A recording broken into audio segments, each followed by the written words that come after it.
বিনিয়োগ করে গ্যারান্টির নামে ক্যাপাসিটি পেমেন্ট বা বিদ্যুৎ না বেচেও টাকা নেয়া, অপরিকল্পিতভাবে যত্রতত্র বিদ্যুৎ কেন্দ্র স্থাপন। স্বৈরাচারী শেখ হাসিনার আমলে এই খাতে এভাবে লুটপাট হয়েছে লাখ কোটি টাকা।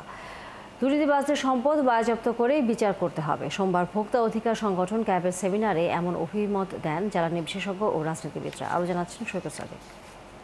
এই ড্যাশবোর্ডটা পাবলিকলি অ্যাভেলেবল। 2024-25 অর্থবছরে বিদ্যুতে ভর্তুকির প্রস্তাব করা হয় 40,000 কোটি টাকা এবং গ্যাসে 7,000 কোটি টাকা। এই ভর্তুকি সাধারণ ভোক্তার কোনো কল্যাণে নয়, বরং স্বার্থান্বেষী ব্যবসায়ীরা লাভ করবে।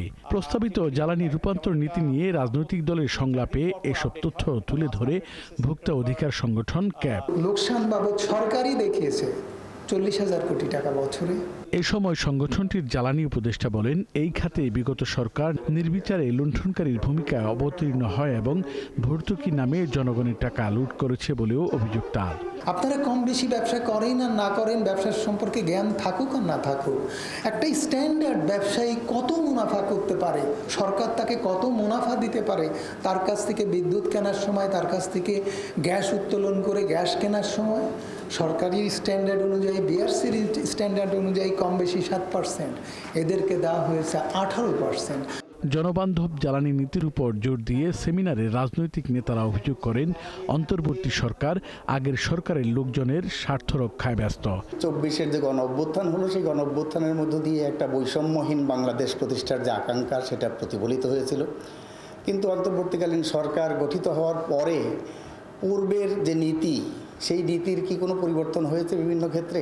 এক্ষেত্রে যে লুটপাট, এটা একটা হাঙ্গর কুমিরের লুটপাট।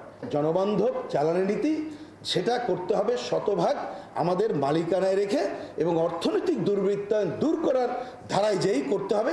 এইটা ছাড়া অন্য কোনো পথে এর সমাধান আছে বলে আমরা মনে করি না। জ্বালানি খাতের চিহ্নিত গডফাদাররা ধরাছোঁয়ার বাইরে কেন, সেই প্রশ্নও তোলেন কেউ কেউ। যারা এই খাতে দুর্নীতি করেছে, আমি মনে করি আমাদের জ্বালানি উপদেষ্টার উচিত হবে শুধুমাত্র দুর্নীতির বিরুদ্ধে বক্তব্য না দিয়ে যারা অন্যায় করেছে, দুর্নীতি করেছে, তাদেরকে চিহ্নিত করে তাদের সম্পদ বাজেয়াপ্ত করা। এই দুদকের চেয়ারম্যানদেরকে যে আল্লাহর হস্তে আমরা বানাইলাম, ট্যাক্সপেয়ারদের টাকা দিয়ে ওনাদের 16 বছরের বঞ্চনার সুযোগ সুবিধা ফিরায় দিলাম, ওনারা কেন এনার্জি সেক্টরের এই দুর্নীতি অ্যাড্রেস করছেন না? তাহলে আমাদের প্রশ্ন তো খুব পরিষ্কার যে আসলে আপনারা গণ অভ্যুত্থানের শত্রু আকারে কাজ করছেন।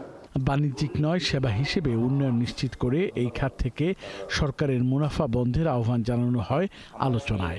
আমাদের রাজনীতিবিদদের কমিটমেন্ট থাকতে হবে যে আমরা আমাদের দেশকে ভালোবাসি। সৈকত সাদিক, 71, ঢাকা।